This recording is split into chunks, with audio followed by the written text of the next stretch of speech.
भगवान की भक्ति को प्राप्त करने के लिए,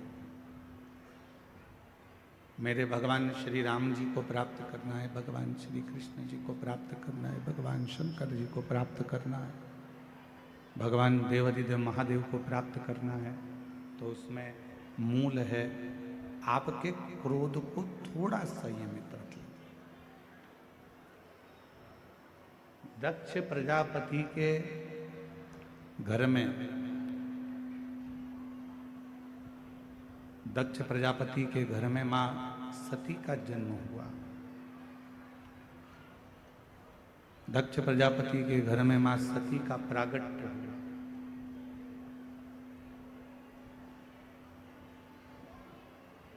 और माता सती का जन्म जब दक्ष प्रजापति के घर में हो गया, मां सती प्रकट हो गई, मां सती का प्रागट्य हो गया।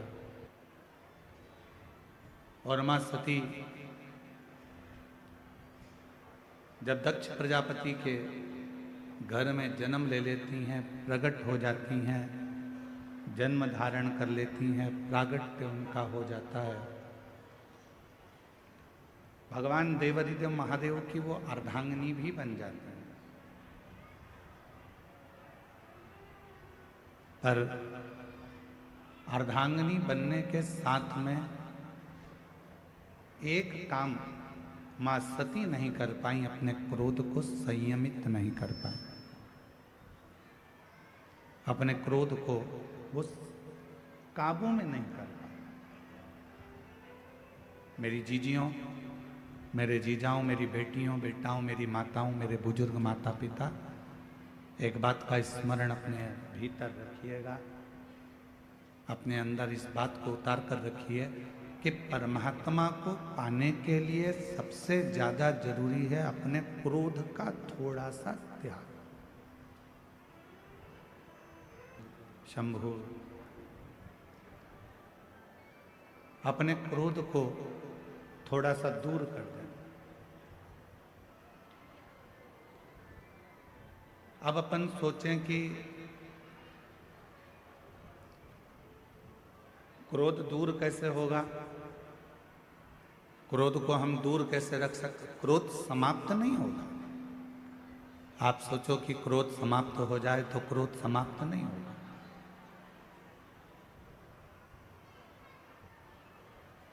क्रोध थोड़ा सा दूर हो सकता है पर समाप्त नहीं हो सकता। जैसे चूल्हे के अंदर थोड़ी सी चिंगारी रहती है, वो कब आग बन जाती है मालूम नहीं पड़ पाता। चूल्हे के अंदर थोड़ी सी चिंगारी रहती है, वो कब अग्नि का रूप रख लेती है, कब बड़े अग्नि का स्वरूप धारण कर लेती है, पता नहीं चलता।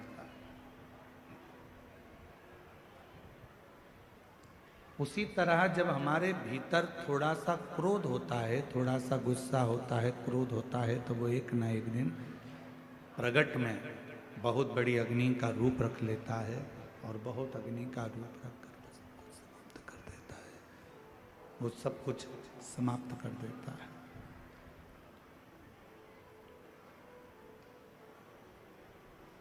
इसलिए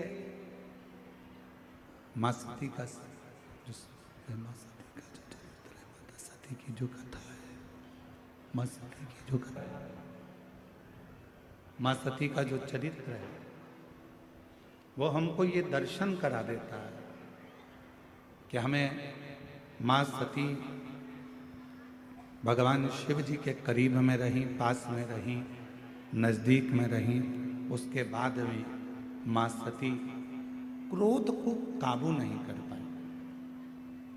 जैसे एक चरित्र मिलता है भगवान स्वयं मैया यशोदा और भगवान कृष्ण का। एक बार मैया यशोदा ने थोड़ा सा क्रोध किया और लाला पर अपनी एक छड़ी पड़ी थी, वो छड़ी को उठा लिया और भगवान कृष्ण मैया यशोदा जी से बहुत दूर रहे।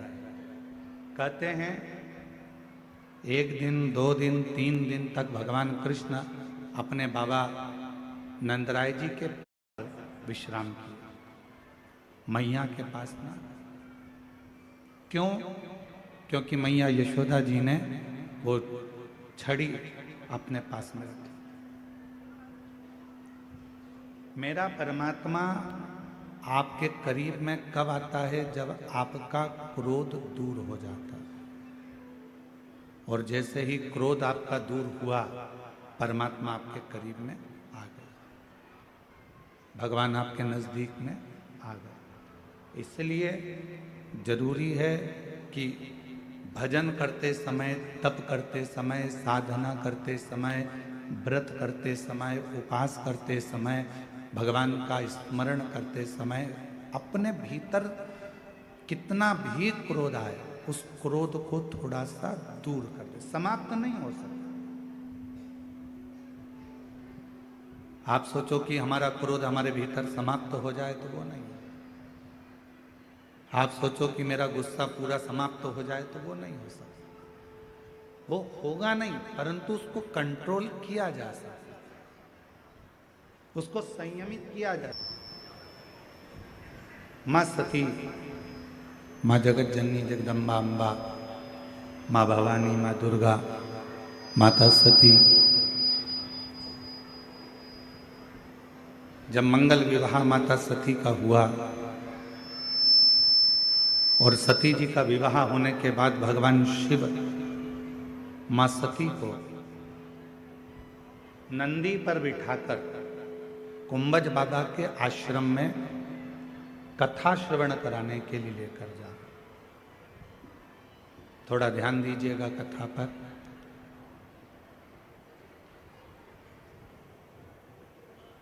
जैसे ही विवाह कर कर माता सती आई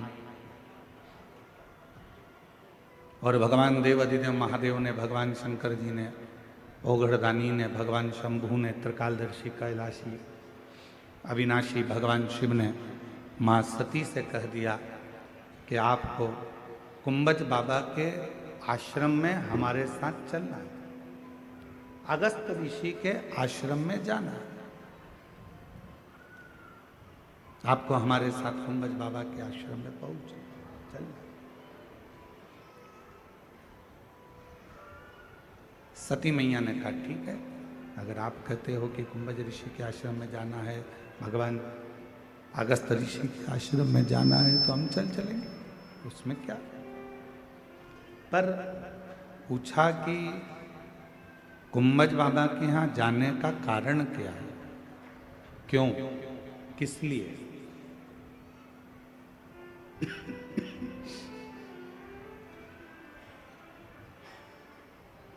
हम क्यों कुंभज बाबा के यहाँ जाए?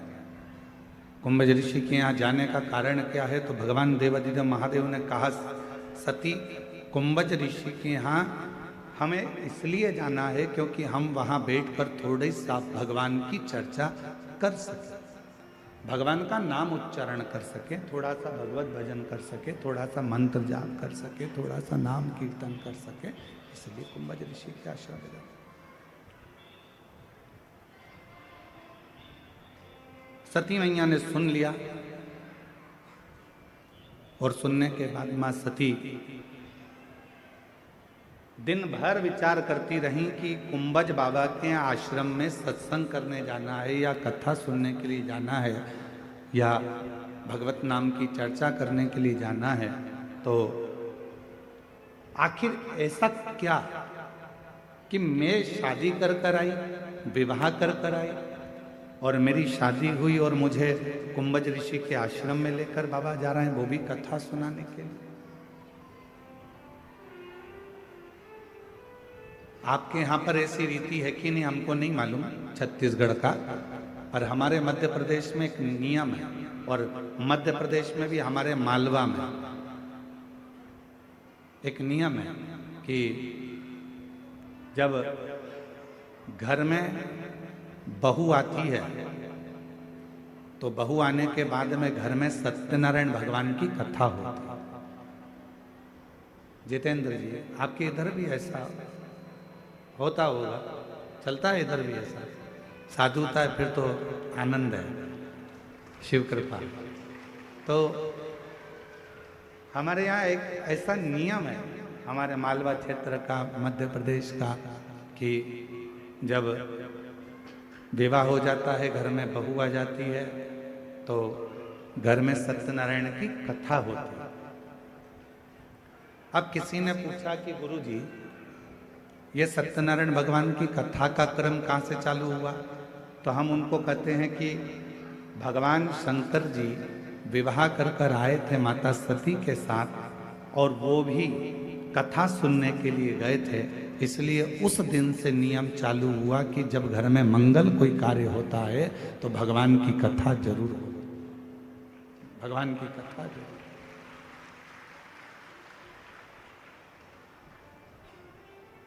घर में कोई भी मंगल कार्य होगा तो भगवान का कोई शुभ कार्य होगा तो कथा होगी, मंगल कार्य होगा तो कथा होगी। तो शुभ कार्य